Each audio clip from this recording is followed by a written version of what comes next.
Bonjour et bienvenue à toi dans cette nouvelle vidéo. Aujourd'hui je te fais cette vidéo pour te présenter le bien dont j'ai fait l'acquisition en avril 2021 dernier. Donc c'est un immeuble que j'ai prévu de réhabiliter en résidence étudiante. Donc pour te présenter un peu le bien, alors c'est un bien que j'ai acheté en avril 2021. Donc il démarre à partir de ce poteau là et il va jusqu'au pignon là-bas, à ce niveau-là là-bas. Donc c'est un bien qui se compose de 4 niveaux, donc du rez-de-chaussée au R+3 et chaque niveau fait 130 m². Donc là ce qu'on va faire c'est qu'on va te faire une visite embarquée du bien, comme ça tu vas pouvoir te rendre compte de l'espace et de ce que j'ai prévu d'y faire. Allez, suis-moi.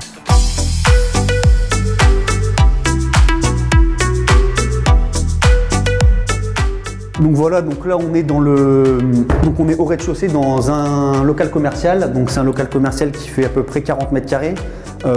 Donc pour l'instant je ne sais pas ce que je vais en faire. Ce qui est prévu c'est que je fasse une demande sûrement en mairie pour faire un changement de destination, pour transformer ça en locaux d'habitation, pour potentiellement faire un studio étudiant. Donc là je te laisse me suivre pour que tu découvres un peu l'espace de vie, enfin l'espace de la pièce, la surface du bien. Donc tu peux me suivre. Donc après c'est dans son jus, hein, c'est un bâtiment. Alors avant ici il y avait une auto-école en local commercial. C'est un bâtiment qui date des années 70 et comme tu peux le voir c'est dans son jus, hein. Clairement il y a tout à refaire, que ce soit l'isolation extérieure, l'isolation intérieure, excuse-moi, l'isolation intérieure, les sols, les faux plafonds, refaire toute l'électricité aussi, donc là il y a vraiment du boulot. Donc voilà pour cet endroit là, donc là on a une belle surface quand même. Le souci c'est si tu peux venir à ce niveau là, c'est que le souci c'est que tu vois ici c'est des grandes baies vitrées, donc c'est pour un local commercial c'est très bien. Si tu fais de l'habitation et que tu laisses des baies vitrées comme ça, enfin des grandes vitres, c'est pas du tout adapté. Donc là si demain je devais faire un appartement, donc un studio pour un étudiant par exemple, eh bien je devrais faire une modification de façade avec dépôt de permis de construire pour justement modifier ces façades et faire des fenêtres qui soient quand même plus basses, c'est-à-dire avec remonter les allèges ici un peu plus haut et descendre les linteaux un peu plus bas pour avoir vraiment des fenêtres qui soient plus représentatives d'un logement d'habitation tout simplement. Donc voilà pour ce local là. Donc alors pour l'instant on n'a pas commencé les travaux ici parce qu'on est sur d'autres appartements au R+2, donc sachant que les travaux on va les étager au fur et à mesure pour éviter de se perdre et de commencer partout et de finir nulle part. Le but c'est pas de se perdre dans la rénovation. Donc là ce qui est prévu c'est qu'on va terminer d'abord ce qu'on a commencé en haut et on viendra ici vraiment tout à la fin quoi. Donc après ici donc là c'est le sas d'entrée de l'ancienne auto-école. Donc j'imagine qu'avant c'était une salle d'attente je pense. Ici on a un point d'eau avec un toilette. Donc là l'idée ce sera sûrement de garder forcément par rapport au réseau, aux descentes d'eau et aux arrivées d'eau, la salle de bain qui serait par là et d'essayer de voir comment on pourrait réagencer ça. Alors moi j'utilise un logiciel gratuit sur internet qui s'appelle Cozy Casa, qui est très pratique pour faire de la modélisation 3D et essayer de se projeter plus facilement pour la rénovation tout simplement. Donc là la première solution c'est de faire un changement de destination pour faire du logement étudiant, donc type studio ou T1. Sinon la deuxième solution qui est moins chronophage, c'est peut-être de garder cet espace en local commercial et d'essayer de trouver peut-être une profession libérale type kiné ou ostéo qui pourrait s'implanter à ce niveau-là. Voilà. Donc là c'est sûr c'est moins chronophage, c'est moins de demandes en mairie, j'aurais pas besoin de changer la façade avant en devant changer donc les fenêtres. Donc je pense que c'est aussi quelque chose qui peut être assez simple à faire. Voilà, donc maintenant je vais t'emmener avec moi, on va continuer, on va passer sur la cour intérieure de l'immeuble, on va toujours rester au rez-de-chaussée et je vais t'emmener sur un autre appart. Allez, suis-moi, c'est parti.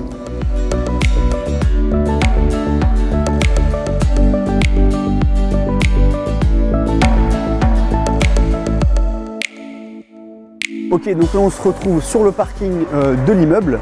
Donc parking pour l'instant où tu peux le voir, il y a quelques places de parking, mais le but sur ce parking là ça va être de changer l'implantation des places de parking pour pouvoir en faire beaucoup plus par rapport au plan local d'urbanisme et qui demande forcément quand tu crées des logements de créer des nouvelles places de parking. Donc l'idée ici ça va être de créer des places de parking dans ce sens là en enlevant toute la végétation. Voilà. Et comme tu peux le voir ici, donc on a le pignon de l'immeuble avec donc les 4 différents niveaux du rez-de-chaussée au R+3. Alors je ne vais pas pouvoir t'emmener au R+3 tout simplement parce qu'il y a des locataires et j'ai pas eu leur autorisation pour rentrer dans les lieux. Donc là, on va continuer au niveau du rez-de-chaussée. Je vais t'emmener avec moi dans l'appartement qui est à ce niveau-ci. Ok, donc là, un deuxième point aussi important que j'ai omis de te préciser dans l'acquisition du bien, c'est qu'en fait, le bien, il se distingue en deux parcelles cadastrales. C'est-à-dire que j'ai une première parcelle cadastrale qui concerne vraiment la partie immeuble et qui s'arrête donc sur la façade arrière de l'immeuble, la parcelle cadastrale. Et après, j'ai une deuxième parcelle cadastrale donc à ce niveau-ci, et donc qui est attenante donc à celle-ci. Et sur laquelle j'ai un garage, donc une surface qui fait environ 250 mètres carrés. Alors je t'en dis pas plus pour l'instant, on ira après à l'intérieur dedans, mais ça c'est vraiment la cerise sur le gâteau sur ce projet-là, et vraiment c'est ça qui va faire exploser la rentabilité du projet. Allez, donc là on va continuer et on va aller hop dans cet appartement comme prévu initialement. Allez, suis-moi. Ok, donc là on se situe donc dans le hall d'entrée de la future résidence étudiante. Alors comme tu peux le voir autour de moi, clairement les peintures elles sont pas très belles, hein, c'est dans son jus des années 70. Il n'y a jamais eu de travaux dans cette cage d'escalier et dans cette entrée. Moi ce que j'ai prévu de faire à ce niveau-là, c'est ici condamner toute cette partie-là et mettre toutes les boîtes aux lettres à ce niveau-là. Casser ce mur-là avec, comme tu peux le voir, de la terre mais qui ne sert strictement à rien. Donc tout ça ce sera refait. Et également, comme tu peux le voir, au niveau de l'entrée, alors pour moi l'entrée c'est vraiment très important. Il faut que dans la résidence étudiante, qu'il y ait un accès sécurisé, donc avec badge Vigic, et je vais apporter un point tout particulier à ce poste-là. Tout simplement, ici tu vois, sur cette porte-là, actuellement n'importe qui peut rentrer dedans. On n'a même plus de poignée pour ouvrir l'immeuble, pour entrer dans l'immeuble ou sortir de l'immeuble. Donc là, moi, ce que je vais faire, c'est que je vais installer un système sécurisé et système qui sera relié à des interphones dont j'ai déjà passé les câbles dans les différents appartements que je suis en train de rénover. Ok, donc là, on se situe toujours au rez-de-chaussée, mais côté intérieur, donc sur ce qui donne sur la cour intérieure de l'immeuble. Donc là, on est sur une surface d'environ 37 mètres carrés, alors donc, qui se sépare en deux parties, plus après, à ce niveau-là, donc tu vas le voir, une salle de bain et un ancien toilette. Donc ici, ce qui est prévu de faire, c'est on va faire du Airbnb. Alors là, la porte d'entrée par laquelle on est rentré, celle-là, elle va être cloisonnée. Et en fait, on a une porte qui donne directement sur l'extérieur. Comme ça, la personne qui viendra en Airbnb n'aura pas besoin de rentrer dans l'immeuble et aura vraiment son accès qui sera totalement indépendant de l'entrée de l'immeuble et donc de la résidence étudiante. Alors comme tu peux le voir, pour l'instant c'est complètement en chantier, hein, il y a tout à faire, il y a tout à rénover. Pour l'instant ça nous sert de stockage, d'air de stockage, donc pour les matériaux de rénovation. Donc ici tu vois, il y a 6 sur table, on a les WC, des échelles, de l'enduit, un chauffe-eau, nos bacs de douche, donc c'est vraiment air de stockage. Et pareil ici on a vraiment encore beaucoup de matos. Donc tu vois, c'est des câbles en PER, c'est vraiment que du stockage pour l'instant. Alors là, ce qui est prévu de faire, c'est comme je fais à mon habitude, hein, c'est une modélisation 3D en prenant toutes les dimensions, toutes les côtes.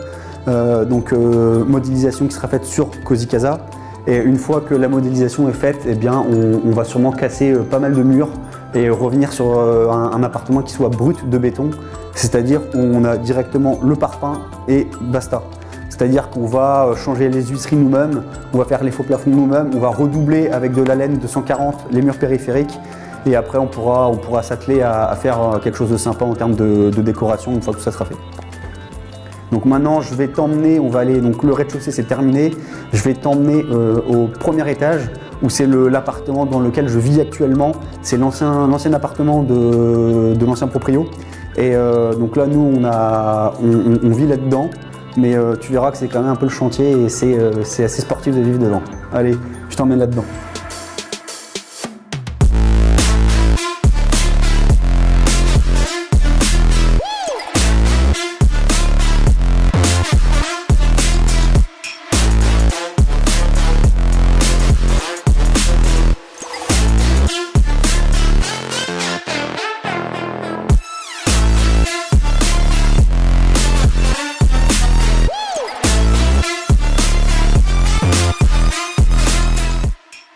Ok, donc nous voilà désormais au premier étage, donc dans l'appartement dans lequel on vit.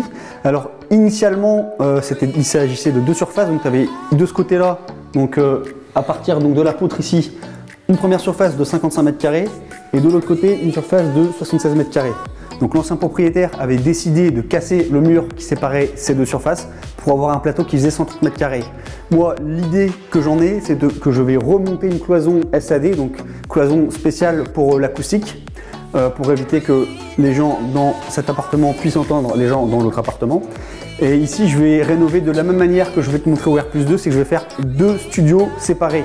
Je vais faire une division officielle avec ajout de compteur Enedis, donc par appartement, et je vais vraiment faire deux surfaces distinctes avec un sas d'entrée au début. Donc le but ici, comme je te dis, je vais remonter une cloison et ensuite sur cette partie-là qui fait environ 76-77 mètres carrés loi Carrez, ce que je vais faire, c'est que je vais à peu près faire je pense faire une colocation. C'est pas à peu près, c'est que je pense faire une colocation, j'en suis même certain. Au début, j'étais parti sur l'idée de faire 3 studios, mais au fur et à mesure, je me suis rendu compte que c'était beaucoup plus de temps, d'investissement et de coûts. Parce que qui dit 3 studios dit création de 3 cuisines, de 3 salles de bain et faire 3 toilettes, c'est-à-dire créer 3 évacuations, alors qu'actuellement il n'y en a qu'une seule. Donc par souci de coût, de temps, je vais tout simplement faire une colocation, c'est beaucoup plus simple et niveau rentabilité, je serai sur les mêmes ordres de grandeur à peu près. Voilà. Donc maintenant je vais t'emmener, donc là on est sur la partie 55 mètres carrés, maintenant je t'emmène dans la partie de la colocation pour t'expliquer un peu plus en détail ce que je vais faire dedans. Allez, suis-moi. Donc là, on se situe sur la surface qui fait 76 mètres carrés et pour laquelle, donc comme je viens de te le dire, j'ai prévu de faire une colocation. Alors je ne sais pas encore si je vais faire une colocation 3 personnes ou 4 personnes. Tout dépendra si j'ai la possibilité de faire une deuxième salle de bain ou pas. Parce que je sais que d'une colocation de 3 personnes, une salle de bain c'est suffisant. Pour 4 personnes, ça commence à être limite. Et il faut pratiquement créer une deuxième salle de bain pour qu'il n'y ait pas trop qu'il y ait d'embouteillage le matin par exemple ou le soir. Donc ça, je suis encore en train de réfléchir à ça. Alors ça n'a pas été évident de savoir comment j'allais répartir les pièces. Dans une prochaine vidéo, je t'expliquerai via le modèle 3D Cozy Casa que j'ai fait comment j'ai agencé ça, cette colocation, quel mur je vais casser et quelle sera vraiment la pièce centrale, enfin, qu'est-ce qui a modélisé, qu'est-ce qui a fait en sorte que je fasse ces choix-ci plutôt que ces choix-là. En fait, il faut que tu saches que cette colocation sera articulée autour d'une pièce centrale qui sera la cuisine. L'inconvénient de cet appartement-ci, c'est qu'on a un couloir qui est très large. Et donc en fait, ce mur-là, ici, c'est un mur porteur, donc je ne peux pas le casser. Par contre, ici, toute cette partie-là, je peux la casser. Et sachant que la chambre qui est sur ta droite, que tu as vu tout à l'heure, fait à peu près 13 mètres carrés, le but, ça va être de repousser, de réduire la chambre donc à 9 ou 10 mètres carrés, repousser ce mur-là et en fait créer toute une cuisine qui sera à ce niveau-ci. Voilà. Sachant que ce qui est prévu aussi, c'est condamner cette porte-là de cette chambre-ci pour faire un accès donc dans le salon de séjour qui sera à ce niveau-là. Et ça me permettra ici, tu vois, de faire vraiment une cuisine qui sera vraiment la pièce centrale de la colocation. Voilà, donc comme je te dis, de toute manière, il y aura un modèle Cozy Casa que je te présenterai dans une future vidéo et je t'expliquerai un peu pourquoi j'ai fait ces choix-là.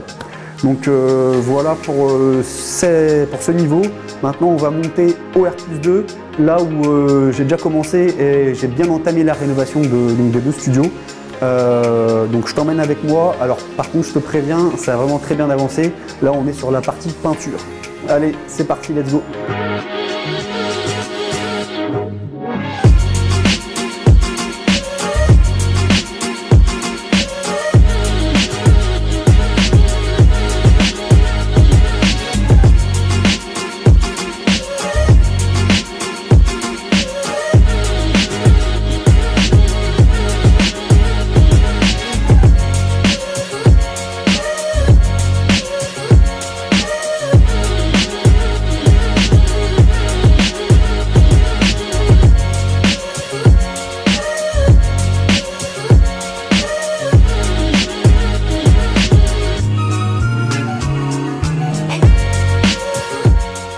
Donc maintenant nous voilà au 2e étage, donc dans la partie qui fait 55 mètres carrés. Alors l'autre partie qui fait 76 mètres carrés, on ne pourra pas y aller parce que également comme au R+3, il y a des locataires. Donc sur cette partie de 55 mètres carrés, ce que j'ai fait, c'est que j'avais fait une division officielle donc auprès de la mairie avec création de places de parking pour diviser donc cette surface en 2 studios de à peu près 25 mètres carrés. Sachant que la surface ici fait 55 mètres carrés, ça laisse un sas d'entrée pour séparer les 2 appartements de environ 4 mètres carrés. tout simplement. Donc comme tu peux le voir ici, ça a quand même bien avancé. Toute la démolition a été faite, on a fait l'électricité, on a fait la plomberie. Là-bas, tu peux voir que le tableau est déjà terminé. On a fait les bandes de placo, on a fait les premières passes de charge et de finition des bandes, on a fait le ponçage. Et là, on a commencé, alors pas dans cet appartement, pas dans ce studio-ci, mais dans l'autre studio, on a commencé la peinture. Donc c'est vraiment un état d'avancement assez avancé. Que dire de plus, que normalement on devrait terminer pour fin février, donc c'est-à-dire dans un mois, on devrait terminer l'ensemble de ces 2 appartements, puisque après la peinture, il y aura un petit ragréage sur le sol, pose dalles PVC à coller, ensuite ameublement, pose de la cuisine, et ce sera terminé, tout simplement.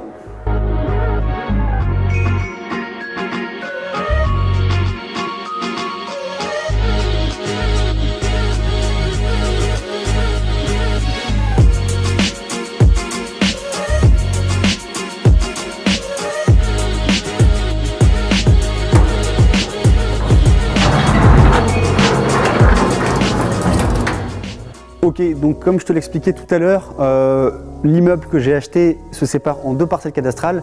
Donc là, on est toujours sur la parcelle cadastrale, donc toujours au rez-de-chaussée. On est sur la parcelle cadastrale de l'immeuble. Et donc en fait, cette parcelle cadastrale au rez-de-chaussée est attenante à l'autre parcelle cadastrale et il n'y a pas de mur qui sépare la partie garage de l'immeuble. En fait, c'est ouvert. Donc pour l'instant, l'usage, la destination de cette partie-ci, donc qui fait donc de la poutre à ce niveau-là jusqu'aux fenêtres là-bas et à la porte, fait environ 70 mètres carrés. Donc pour l'instant, c'est un local commercial et je compte garder cette destination tout simplement parce qu'à l'origine, lors de la construction de l'immeuble, eh bien le propriétaire pensait déjà installer un commerce. Et je vais aller plus loin en te montrant la partie suivante.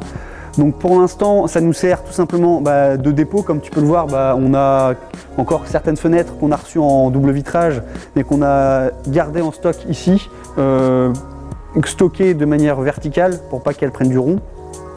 Et après, on a un peu de déchets. Tu vois ici, on a du cuivre. Ici, on a des dauphins galvanisés. Et donc voilà. Donc pour l'instant, cette partie-là, on n'y touche pas. Maintenant, tu vas venir avec moi, on va juste se décaler un tout petit peu et là vraiment tu vas voir, c'est la cerise sur le gâteau, ce dont je te parlais. C'est vraiment une surface qui est énorme. Alors comme tu peux le voir, c'est un peu le bazar, on doit aller faire un tour à la déchetterie parce qu'il y a du placo, il y a des montants métalliques, il y a des sacs poubelles, il y a du carton, il y a du PVC, il y a un peu de tous les déchets.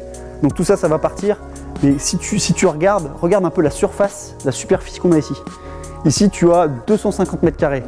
Et en fait, le but pour l'instant, c'est de voir si je peux installer. Donc j'ai pris contact avec certaines franchises et le but, ça va être peut-être d'installer donc un commerce de proximité, alors type Carrefour Market par exemple, sachant que on a entre les 70 mètres carrés que je viens de te montrer et cette surface de 250 mètres carrés, on a pratiquement 330 mètres carrés. Donc c'est vraiment très intéressant. En plus, on ne se situe pas très loin des facs, pas très loin donc de la voie express. Donc vraiment, il y a tout un potentiel sur cette partie-là. Il suffit maintenant de demander les autorisations en mairie pour pouvoir avancer sur le projet. Alors, comme tu peux le voir, donc ça c'est la première solution. Garder vraiment une destination commerciale. Si aucune franchise n'est intéressée ou si je ne trouve personne, eh bien le but ça va être vraiment de faire un immeuble plus garage 100% résidence étudiante. C'est-à-dire que donc, je ferai un changement de destination sur le local de 70 mètres carrés que je t'ai montré, avec, comme dans l'auto-école qu'on a vu précédemment, un changement de façade pour abaisser les linteaux, remonter les allèges et avoir des fenêtres qui soient dignes d'un logement étudiant. Et sur cette partie-là, ce que j'ai prévu de faire, c'est de faire 4 ou 5 studios avec sûrement un espace à ce niveau-là de travail, avec une salle de machine à laver et un local vélo. Donc vraiment tout ce qu'a besoin un étudiant pour vraiment vivre dans de bonnes conditions, sachant que entre la limite de propriété et le mur du garage, eh bien j'ai un espace qui fait à peu près 1,50 m dans lequel j'ai prévu de peut-être faire des terrasses privatives. Je pense que ça peut être intéressant, surtout en cette période de Covid. Alors on ne sait pas trop comment ça va évoluer, mais éviter d'être enfermé H24 chez soi et avoir un petit espace extérieur type terrasse, je pense que ça peut être vraiment très intéressant d'un point de vue logement pour les personnes qui vivraient dedans, tout simplement. Donc voilà, alors on va faire un petit tour de caméra pour te montrer un peu l'ensemble de la surface. Et après, je vais t'emmener, parce que j'ai omis de te dire ça, je vais t'emmener donc à la cave. Sachant que cette cave-là, à l'origine, était destinée à accueillir un monte-charge, justement pour le commerce. Et tout serait stocké en dessous, tout simplement. Donc voilà, donc maintenant, petit tour d'horizon de cette surface avant de t'emmener en dessous. C'est parti, let's go!